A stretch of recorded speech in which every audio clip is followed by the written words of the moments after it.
coming our way is our sweet hostess, Nalini Bhatt, who will take us into that wonderful and sweet, sensational world of Prashanti. Let's join her. Love is my form, truth is my breath, this is my food. Love is my form, truth is my breath, this is my food. Love is my form, truth is my breath, this is my food. Love is my form, truth is my breath, this is my food. We at Prashanti offer our humblest pranams at the most sacred lotus feet of Bhagavan Shri Sathya Sai Baba. Welcome, brothers and sisters. This is Nalini. Shri Baba's devotees came from all walks of life. Prime Ministers, Vice Presidents, cricketers, governors, Supreme Court and lower court judges, army generals, various ministries, prominent scientists, industrialists, royals, saints. In fact, people from every stratum of society were magnetically drawn to Baba's divine presence. Prashanti now brings you a glimpse of top cricketers of India who were in Swami's fold. When it comes to cricketers, the first name that stands out is of former captain of cricket team, Shri Sunil Gavaskar. Gavaskar considered Baba as not just a spiritual guide, but a divine force behind his phenomenal success. Swami is eternal. Gavaskar muses about Swami. We are blessed to have Bhagavan with us, and we must try to join him in serving humanity and help the poor and the downtrodden. We can do it in our way, quietly and without any fanfare. We can start by promising that every day we do at least one good deed. We are pleased to present to you beautiful footage of Shri Gavaskar's heartfelt words on Shri Baba, which gives a rare insight into the close bond that he had with his beloved master. How did you come to Swami? Actually, all started with my mother getting a vision of Swami in 1970 when she was cooking. And suddenly she got a vision of Swami. So she saw him in person. She got very excited about it.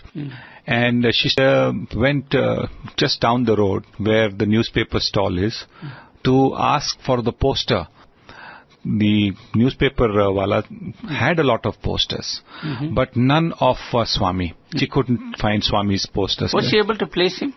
No, she wasn't. She didn't know who Swami was at that stage. She just seen the vision. So newspaper wala pointed her to another shop. She went there, looked. There were no posters of the visions she had seen. So she came back to this original newspaper wala. And, she said, please look again. The newspaper wala said, I just showed you about 10 minutes ago. It's not there. She said, please look again. And lo and behold, right at the bottom was the poster of Swami in exactly the same vision with his hand upraised. So the newspaper wala gave the poster to her. She said, well, how much? And he said, look, I don't know how it has come here. I will not charge you a penny because I have not ordered it. So this poster is yours. That poster was then kept in my bedroom. My cricketing fortunes started to soar. I was till then just a Ranji Trophy player. Along with my mother and my father, even I started to get mentally and spiritually involved with Swami from there. What impact do you think Swami has made on your life? He has guided me right throughout my cricketing career. There have been decisions that have been very hard to take. Like, for example, when the captaincy of the Indian team, which is such a prestigious post, was going back and forth, and I was getting a little frustrated by it because it was affecting my individual game. It was at that stage, there was a calming voice that said to me, accept what you get. It was an inner voice while I was saying my morning prayers. Even today, my first thing when I wake up is to feet of Swami's photograph, which is by my bedside, and take his blessing. Do you know of other players who have felt the hand of God and the guiding, say, in cricket? Yes, my brother-in-law, Gundappa Vishwanath. Oh, yes, of course, he comes. He has found Swami's guiding hand. He was going through a rough patch, and there was a lot of pressure to be omitted from the team. Swami came to his help, and he scored 100, then a double 100, and just didn't look back. Cricket and character building. There are times when things are not going well for you and for your team, how you cope up with it, how you fight back, how you bide your time till the hard period is gone, and then capitalize on it, and that is, a great character builder. And do not ever forget God. There are any number of Indian cricketers who are Sai devotees, and Swami is there to guide them. The great cricketer has always credited his achievements as a cricketer to Shri Baba. All this is because of Baba. I know he is around all the time, acknowledges Gavaskar. Speaking at an evening divine, an event to support a free multi-specialty hospital set to open in rural India in November of 2025, Gavaskar spoke about his journey and faith. We've been, as a family, devotees of Bhagwan for more than a half century. And ever since he's come into our lives have changed for the better. Starting with my own career. Gavaskar's devotion to Baba remains unflinched even to this day. Thank you for watching Prashanti. Jai Sai Ram.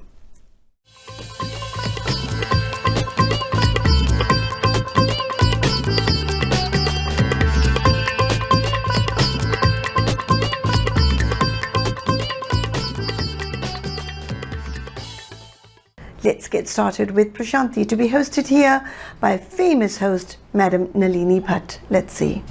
Love is my form, truth is my breath, this is my food. Love is my form, truth is my breath, this is my food. Love is my form, truth is my breath, this is my food. Love is my form, truth is my breath. We at Prashanti offer our humblest pranams at the most sacred lotus feet of Bhagwan Shri Sathya Sai Baba. Welcome, brothers and sisters. This is Nalini. We have been highlighting the devotion that some of India's cricket legends had towards Baba.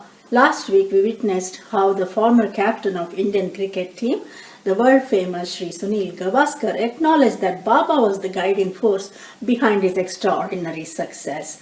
In today's Prashanti, we delve deeper into Gavaskar's spiritual connection with Swami and attempt to throw light on some more interesting facts, including a powerful moment where Gavaskar's ego got totally crushed in the presence of the divine presence of Shri Baba. Let's watch. Mr. Gavaskar is widely regarded as one of the greatest cricketers in history. He says, I always carry a photo with me wherever I go. Padma Vibhushan Shri Sunil Gavaskar ji. We must have that faith. We must surrender.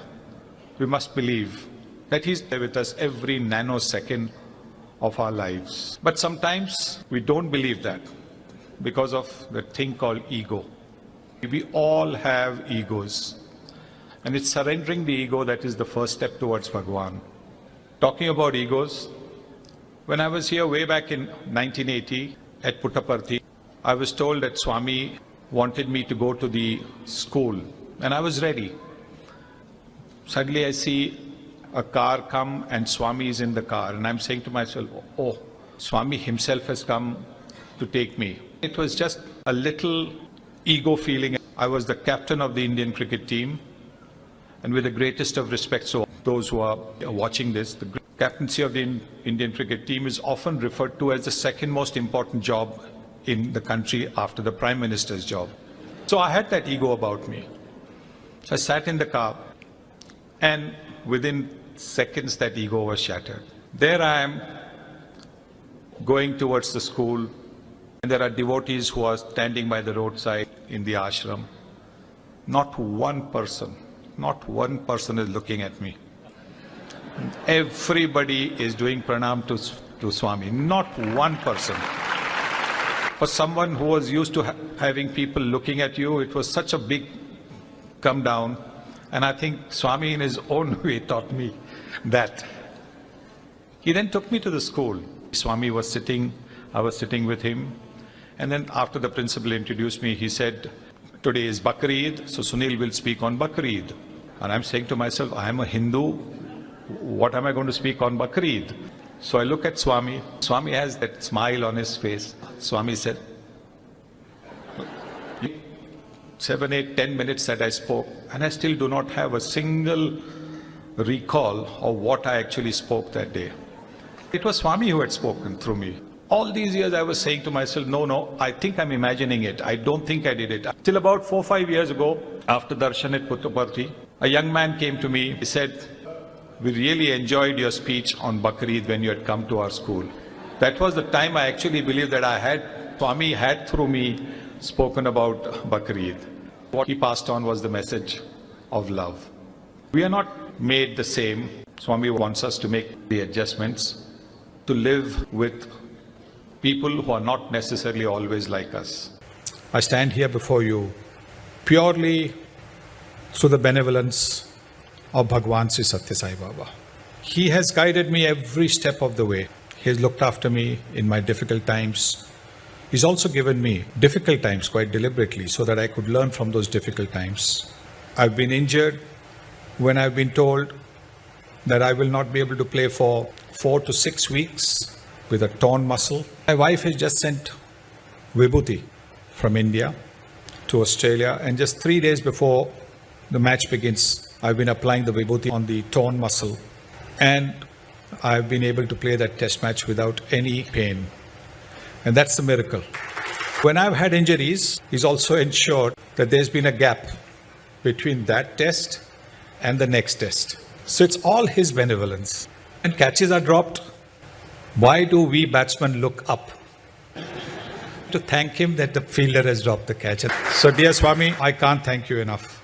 Please keep your love, not just with me, but all the world, because the world needs your love, benevolence. Apart from education, the water projects, irrigation has brought water to so many households. Swami has got healthcare as one of the top priorities. Swami's message of love all, serve all. This is timeless truth for a happy and progressive society. Thank you for watching Prashanti. Jai Sai Ram.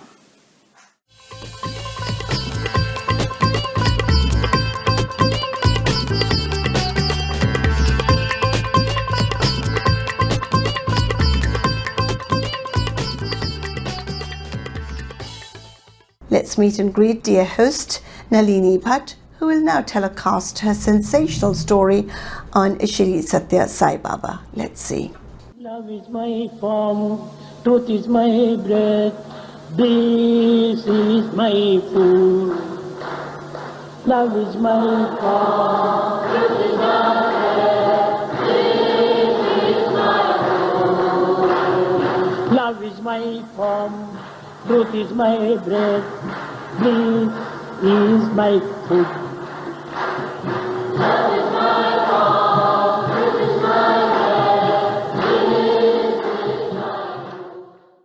We at Prashanti offer our humblest pranams at the most sacred lotus feet of Bhagwan Shri Sathya Sai Baba. Welcome brothers and sisters, this is Nalini. In the series on cricketers who are devotees of Shri Baba, we featured Shri Sunil Gavaskar, the little master as he was called in last two Prashantis. Today, let us learn about another great cricketer, a contemporary of Shri Gavaskar, the world famous bowler Shri E.A.S. Prasanna, who was a follower of Baba. Mr. E.A.S. Prasanna was India's finest spin bowlers in the 1960s and 70s and was awarded with Padma Shri. In 2004, the Board of Control for Cricket decorated him with the C.K. Naidu Lifetime Achievement Award, the highest honour on a former player. Mr. Prasanna had his first darshan of Swami also in the 1970s. Let's now listen. I was extremely lucky. His calling me to be one of the teammates to conduct the Unity Cup was a pinnacle of my association with Swami. I was hearing about Swami. I was placed in Hyderabad. I was married to a Bengali. A lot of followers of Swami. From Kolkata, I happened to land up in Hyderabad. They asked, Swami is going to inaugurate Shivam House. Would you like to come? I come from typical South Indian Brahmin. My wife said, they're all followers of Ragendra Swami, Lakshmi Narasimha. Anyway, I checked with him. They asked me, Swami is going to inaugurate, will you come? Without a blinking of eyelid, I said, yes, let's go. My burning desire was to feel him. We were taken to the Shivam of people from Kolkata. Felt they did not have anything to offer to Swami. We will go and buy some fruits and garland. I said, you people go, I'll be here. So they went off with my wife. Seva then came to me. He said, are you Prasanna? I said, yes, you come. He took me to the place where Swami was residing. I went in, Swami started coming down and I was just standing with my folded hand. Came to me. He said, what's your name? I said, Prasanna. What's your father's name? I said, Dr. Anantarao. What's your mother's name? I said, Sharadamma. Swami did like this. He smeared all his vibhuti on my face, including the chest. So my desire, he fulfilled. I wanted to feel him, I felt. After Swami went, I could see the halo. My wife got worried after seeing me. She thought that I must have fallen down. I said, no, here's what happened. Even till today, I do not know that wry smile which Swami had and the inquisitiveness he asked me, who's your father, who is your mother, what it implies. My daughter was sick as a child. Swami came in the dream. He said, nothing to get worried. But once she will be 5, all these things will go. She is age 5. 5. And after 5, she has never fallen sick. Before my daughter was born, one dream she came. Come to Puttaparthi. He has told my wife. I've gone. 94 or 95. I got a call from Vrindavan that they have decided to present cricketing drills in front of Swami. So I went there. They wanted a batsman. I thought of Sadanand Vishwanath, an excellent cricketer. He taught the various drills. Normally one day before the event, being a coach, he was also called. I did not know he had gone to Puttaparthi. Swami presented him with that ring, you know. Navaratri ring. Then he said, I went. Swami asked me, where is Prasanna? I felt inside little stomach clenching. He didn't even tell me he was going to Puttaparthi. I could have gone. The person who called me came to know that Vishwanath alone has gone and Swami has inquired about me. Then he telephoned, don't worry, you'll get another chance, he'll call. The following year, I was called by Swami. Myself, my wife went. That was the first time after 72, 73, I happened to have darshan of Swami very close. So Swami told me, delegates from Tamil Nadu, is Prasanna cricketer, the pockets all whole, So ever since then, I've been having the glorious days of darshan of Swami, close, holding his hand, the pinnacle of Swami's darshan. Bhagwan Baba initiated a special cricket match called the Unity Match, India versus the rest of the world, on November 30th, 1997 as part of Swami's 72nd birthday celebrations. Played in the sacred precincts of Prashanti Nilayam, this unique match brought together devotees, students, former cricketers and dignitaries, all united by a common spirit to offer their talent and teamwork at the lotus feet of Bhagavan. We'll have more of Shri Prasanna's experiences in connection with this match in upcoming episode. Thank you for watching Prashanti. Jai Sai Ram.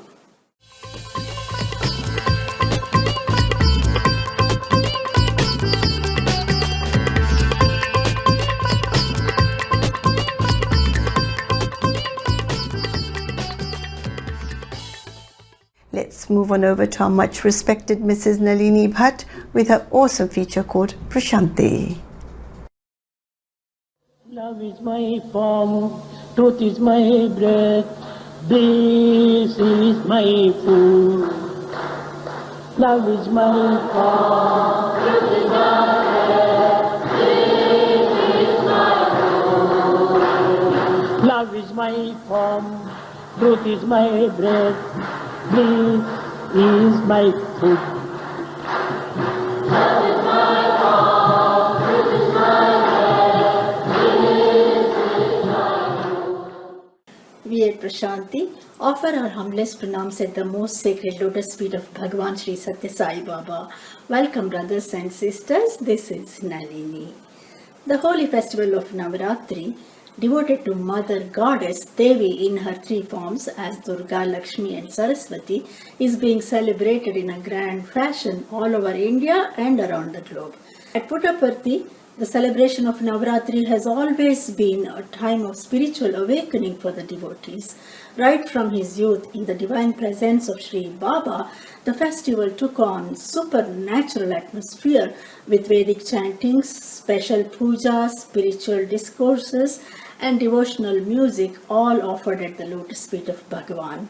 In the first 30 years of Baba's life, when miracles predominated, great devotees like Srimati Vijayamma, Srimati Mani Bhashyam and several other devotees had Baba's darshan as Lord Rama, Lord Krishna, Ardhanarishvara and so on. We have featured Navaratri on Prashanti in detail previously. Today, let us immerse ourselves in the ethereal description of Swami's Leelas during Navaratri by Srimati Vijayamma and Srimati Mani Bhashyam. All the 10 days, Swami used to go out in a procession in a palanquin. From Bangalore, flower people used to come and decorate the palanquin. When he comes out, our eyes will be glued to his form. So charming, so beautiful. Swami used to say, why are all looking at me like that? I feel so shy. Come on. When Swami used to say Kartikeya, one day got Surya. So Krishna, we can Murali, they have blue. So today Swami will be Krishna. We can hear Murali playing all the time. We can see Swami as Krishna with a flute, with a pitambar and a garland. Right? We leave the place at about 10 o'clock. By the time we come back, it is 3 o'clock. Such a small village. Even if you go round and round and it won't take more than 20 minutes. And we said, why is it? To give us the joy. Swami made it 3 hours. One day as Rama. And he was looking just like Kotanda Rama, holding his little bow and arrow. Everybody could see that? Or Even a child can see. Next day, they have put Amaru. Oh, today Swami is Shiva. We were so happy. Swami was sitting in the palanquin and doing like this. When he did like this, he is Shiva. When he did like this, but my God, it is Ardhanarishvara today. No words to express the beauty. And Shiva, and we can see Jata Juta, Ganga, and moon, and this side, Swami's Vibhuti, and Damaru. And he was looking so beautiful. He was Parvati. My God, what a beautiful dress, and all jewels, dazzling like any, and red saree with a green border, and beautiful blouse, big kumkum puttu, and all flowers in the hair, and she was really dazzling. So every day we can have one darshan. Only these 10 days Dasara, he say Sathya Sai Baba, but he's Rama, Krishna, everything. I have never heard such a thing in the scriptures. Rama was Rama, Krishna was Krishna, that's all. But here, Bhagavan, all in one. Navaratri, we did Kunkumarchanam. All the 9 days, bhajans, and then Swami used to come in the chariot, fully decorated Swami, white pitambaram, he would wear, even the jewelry. While going, we would sing bhajans, songs. He used to sit there and then ask, sing that song. Once he took flowers and just threw it. All became coins. Swami's face. He would show his glory. The vibhuti would appear on his forehead. Sometimes kumkumam. We all used to go into that kind of bliss. On a Vijayadashmi day, they kept ready a cart beautifully decorated with flowers. Swami was to go to the Juvi tree, holding in his hand a bow and arrows. When they reached the Juvi tree, Swami sent 3 arrows onto the top of the tree. Pots of coins showered down. Swami caught some and flung them in all directions. Swami explained that on this auspicious day, the 5 Pandavas took out from a hole in a tree the weapons and other items they stowed away prior to the commencement of incognito period of exile. How fortunate are these early devotees of Shri Baba who had the great good fortune of having the direct vision of various gods through Shri Baba. We wish you all a very happy Navaratri. More next time. Thank you for watching Prashanti. Jai Sai Ram.